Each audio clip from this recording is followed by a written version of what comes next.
SOS history میں خوش آمدید دنیا کی تاریخ Welcome to SOS History World History.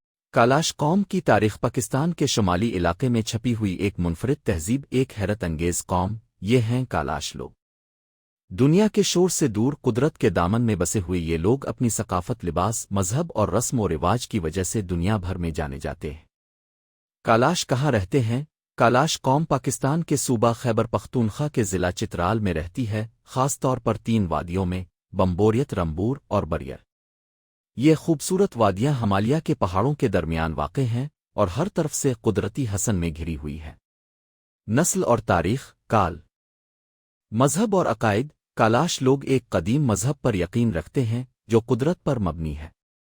وہ پہاڑوں، دریاؤں، سورج، چاند اور فطرت کی دیگر قوتوں کو مقدس مانتے ہیں۔ ان کے عقائد میں دیویوں، دیوتاؤں اور روحوں کا ذکر ہوتا ہے۔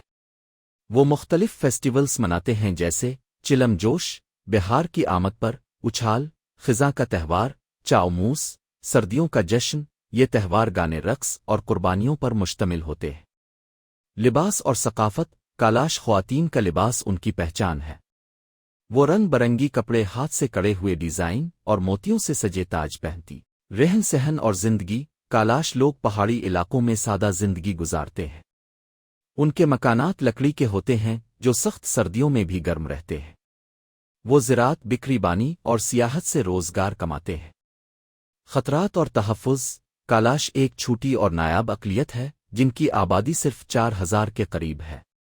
ان کی زبان، مذہب اور تہذیب خطرے میں ہے۔ کئی غیر سرکاری ادارے اور حکومت ان کی ثقافت کو بچانے کے لیے کام کر رہے ہیں۔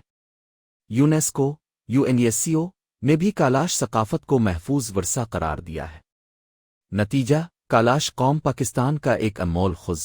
قدرتی رنگوں کا استعمال۔ کالاش خواتین فیسٹیول کے دوران اپنی آنکھوں اور چہروں پر قدرتی رنگوں سے میک اپ کرتی ہیں۔ یہ رنگ پودوں، پھولوں اور مخصوص جڑی بوٹیوں سے تیار کیے جاتے ہیں جو ان کے مذہبی طور پر بھی پاک سمجھے جاتے ہیں۔ 2.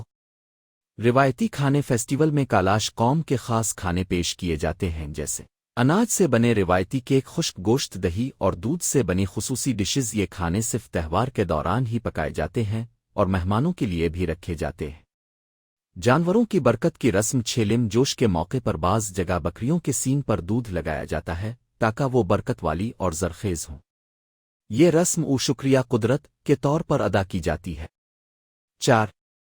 روحوں کی خوشی کے لیے گانا۔ کالاش لوگ یقین رکھتے ہیں کہ ان کے آباء و اجداد کی روحیں بھی اس فیسٹیول میں شامل ہوتی ہیں۔ اس لیے فیسٹیول کے دوران گائے جانے والے گیت صرف انسانوں کے لیے نہیں بلکہ روحوں کو خوش کرنے کے لیے بھی ہوتے ہیں۔ 5. چہرہ ڈھکنے کا جشن۔ بعض نوجوان مرد اور عورتیں فیسٹیول کے دوران نقاب چہرہ ڈھانپ کر رقص کرتے۔ بزرگوں کا کردار۔ فیسٹیول میں صرف نوجوان نہیں بلکہ بزرگ بھی مکمل جوش سے شریک ہوتے ہیں۔ بزرگ مرد دعائیں دیتے ہیں، پرانی کہانیاں سناتے ہیں اور نوجوانوں کو اپنے قبیلے کی روایات سے آگاہ کرتے ہیں۔ 7. سیاحوں کے لیے اصول۔ سیاحوں کو اس فیسٹیول میں شامل ہونے کی اجازت ہوتی ہے مگر انہیں قبیلے کے رسم و رواج کا احترام کرنا ہوتا ہے۔ مثلاً خواتین کی تصویریں ان کی اجازت کے بغیر نہیں لی جاتی۔ مذہبی مقامات پر جوتے نہیں پہنے جاتے۔ باشالی جیسی جگہوں پر جانا منع ہوتا ہے۔ ایک. کالاش بچوں کی دعائیں۔ فیسٹیول کے دوران چھوٹے بچے بھی مخصوص دعائیں پڑھتے ہیں جو انہیں ان کے بزرگ سکھاتے ہیں۔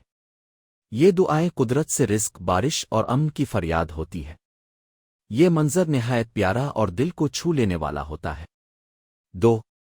گھنٹیوں کی آواز اور روحانی طاقت۔ فیسٹیول میں خواتین اپنی کمر میں بندھی رنگ برنگی پٹیاں اور گھنٹیاں باندھتی ہیں۔ مانا جاتا ہے کہ جب وہ رقص کرتی ہیں تو ان گھنٹیوں کی آواز روحوں کو خوش اور بدیوں کو دور رکھتی ہے۔